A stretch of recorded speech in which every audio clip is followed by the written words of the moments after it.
Olá, bem-vindos ao Centro de Treinamento de SQL Server. Meu nome é Fabiano Neves Amorim, eu trabalho na Solid Quality Mentors do Brasil. Solid é uma empresa parceira à Microsoft na plataforma de dados, né, Microsoft, e plataforma de dados engloba SharePoint, Beanstalk, SQL Server, BI, tudo que envolve dados, ok? Vamos ver um pouco nesse pequeno vídeo sobre XML no SQL Server. Tem bastante coisa, mas a intenção é manter vídeos curtos, então vou fazer uma visão geral do que é XML, de onde o XML é usado e fazer algumas demos de como tratar esses arquivos XML, como gerar esses arquivos XML. Quais cenários que a gente tem utilizado XML hoje?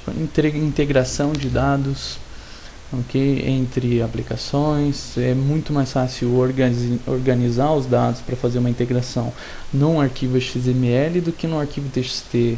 Então a gente vê cada arquivo super complexo, TXT, só que é algo que a gente consegue fazer muito mais fácil com XML, né? E ainda mais se a gente aplicar um esquema depois para validar, ou seja, para fazer com que esse XML só tenha realmente aquilo com que ele foi configurado para. Então se tiver algum lixo lá, algum caractere que não deveria estar aonde está, o esquema já não vai permitir. Web Service tem toda a integração feita em XML, você consulta um Web Service, quando ele te retorna o resultado, ele retorna em XML. Os arquivos de configuração do próprio Reporting Services, várias ferramentas hoje gravam seus arquivinhos de configuração em XML, em arquivos XML. Um tema interessante que eu quero fazer para vocês aqui rapidinho é que desde o Office 2007, eu não sei se vocês já repararam isso, mas quando você cria um documento do Word, por exemplo, novo doc, vamos escrever alguma coisa lá dentro, por exemplo, teste palavra.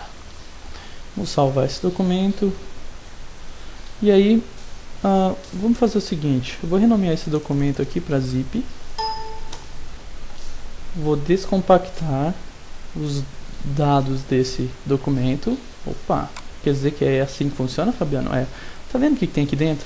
XML, o novo padrão desses documentos desde do SQL Server 2007 é os dados gravar tudo em XML. Quer dizer que se eu procurar o palavra aqui dentro, vai ter palavra em algum lugar nesse XML. Aqui, está aqui no documento. Vamos abrir esse doc, esse .xml, né? E aqui a palavra, aqui, está aqui. Então que a manipulação desse documento é num formato aberto, maravilha, né? Vamos voltar para os slides. Como que o SQL controla isso, né? Como que ele suporta arquivos XML? Bom, desde o SQL 2005 a gente tem um novo data type exclusivo para isso, né? Que é um data type XML. E aí a gente tem várias opções para gerar arquivos XML, importar arquivos XML. Eu posso importar um esquema para dentro de uma tabela de uma coluna XML que vai consultar, que vai fazer a validação dos dados que estão lá dentro. Para fazer consulta eu posso usar todo o poder da XQuery, aí eu tenho as cláusulas query, value, exists, nodes. E aí para modificar, também consigo modificar os dados que estão lá dentro do SQL, tudo usando Transact SQL, mais essas cláusulas XQuery, que é o que a gente vai ver agora. Vamos lá. Junto com o PowerPoint, vocês vão poder baixar esses 4 arquivos .xml. Então, vocês podem fazer isso depois. Tem um arquivo que chama gerando os arquivos, né? Eu vou usar o banco de dados de teste do SQL, que é o Adventure Works. E aí eu tenho várias opções para geração do arquivo. Por exemplo, eu estou escrevendo um select simples aqui e eu quero gerar um XML disso. Simples, escrevo for XML, alguma opção. Essa opção for XML row aqui, how, né? Ele pega o resultado e transforma cada linha que eu retornei daquele select em um elemento XML. E aí as colunas são os atributos desse elemento. Vamos ver isso aqui, vai ficar mais fácil. Então, cada linha, um elemento, e aí as colunas, que é a coluna name e product category ID, nos atributos, ok? Então, esse é o for XML Raw. Tem mais opção? Tem, poderia definir uma tag principal. Ok, aí a tag principal, o nome dela é produtos. Tá vendo que eu coloquei aqui entre aspas simples. For XML alto, posso fazer um select com um join. Nesse caso aqui estou fazendo join de produtos com produtos categoria. E aí eu quero retornar esses dados. Então aqui está a categoria e aqui está a subcategoria, né? Vamos gerar usando for XML alto. Então, ó, a categoria ele gerou nenhum elemento e dentro desse elemento prod cat ele gerou o prod subcat. E aí com cada um dentro do seu, ou seja, eu tenho todas as suas subcategorias dentro de cada categoria. Simples, é muito simples, né? Só escrever o for XML alto. For XML path, outra opção, né? Que a gente pode consegue ter um pouquinho mais de controle com o for XML path, porque tá vendo que aqui eu estou falando aonde que eu quero que ele gera dentro dos elementos, tá vendo? Então dentro do elemento produtos, código produto, dentro do produtos nome, você gera nome produtos. Vou rodar isso aqui só para vocês verem. Então, ó, produtos eu dou nome padrão, né, que eu dei.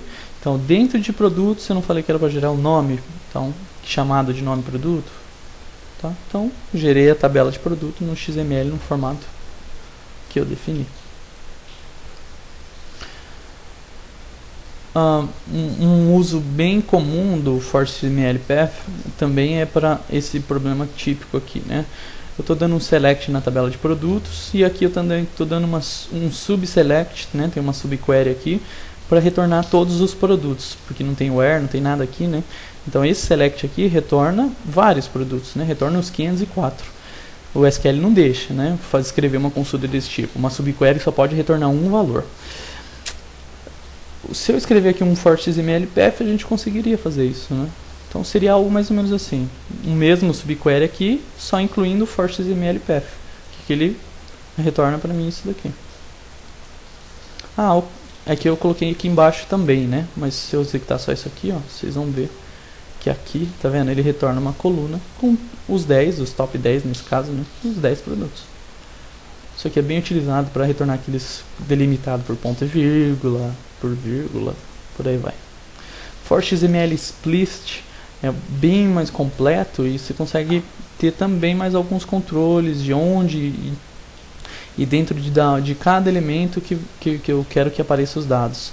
Um exemplo bem clássico é aquele famoso: eu quero gerar os produtos e os itens debaixo dos produtos. Então seria algo mais ou menos assim, os pedidos, né? Então eu tenho o pedido, os dados do pedido e os itens com os dados dos itens dentro de cada pedido. Certo? Isso é muito legal também. Isso é muito utilizado para integração de dados, né? O que mais que eu consigo fazer é na importação, na geração aqui ainda, né? Desculpa. Vamos lá. Dá para gerar direto um arquivo XML mesmo, né? Não só resultado do SQL. Então o que eu vou fazer aqui, ó? Eu vou criar uma proc chamada gera XML produtos com a cláusula aqui for XML alguma coisa, tá? Que eu quero que esse resultado aqui seja um XML e eu quero exportar esse arquivo para um arquivo .xml mesmo, né? Então só vou executar a proc aqui, maravilha, está funcionando. E aí eu vou usar XP Command Shell mais BCP para poder chamar essa proc, gerando o resultado da proc para um C2.produtos.xml. Então vamos rodar isso aqui, só para ver se ele gera o arquivo lá no C2. Tá aqui o arquivo no C2.produtos.xml. Maravilha. Então é isso, pessoal. Vamos voltar aqui para a nossa apresentação. Tem mais coisa, sim, tem mais coisa, né, que a gente pode ver. Eu deixo alguns links aí de referência para vocês, uma série de artigos aí sobre XML, o meu blog que tem alguma coisinha também sobre XML, o blog do Response Program Manager de XML no SQL Server. Então é isso, espero que vocês tenham gostado e até a próxima.